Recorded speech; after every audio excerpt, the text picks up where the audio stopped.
ఊరికి అలా మధ్యాహ్నం టైంలో అయితే అక్క దగ్గరికి వెళ్ళిపోయాను అనమాట. అదే అక్క షాప్ దగ్గరికి అయితే నేనైతే ఊరికి అలా ఖాళీగా కూర్చోన్నప్పుడు అయితే అంటే ఖాళీగా లేను, ఒక వర్క్ మీద వెళ్ళాను అనమాట. ఆ వర్క్ చూసుకొని ఖాళీగా కూర్చోంటే నాకైతే చెరుకు రసం బండి ఆ సైడ్ వాళ్ళే అమ్ముతారనమాట.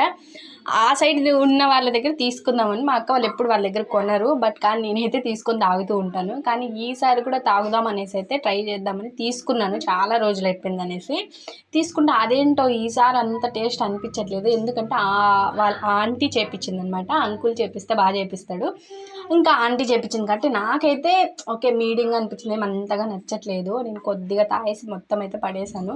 మా అక్క ఒక్కసారి ట్రై చేస్తాను అనేసి చేసింది. ఆ పాపకు కూడా పెద్దగా అయితే నచ్చట్లే.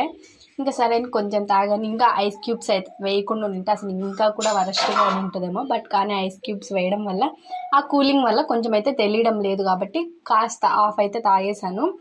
ఇలా ఏంటంటే చెరుకు రసం ఇక్కడ బాగాలేదు కానీ మామూలుగా తాగితే చాలా మంచిది ఈ సమ్మర్లో. ప్లీజ్ ట్రై చేసాను. Bye bye.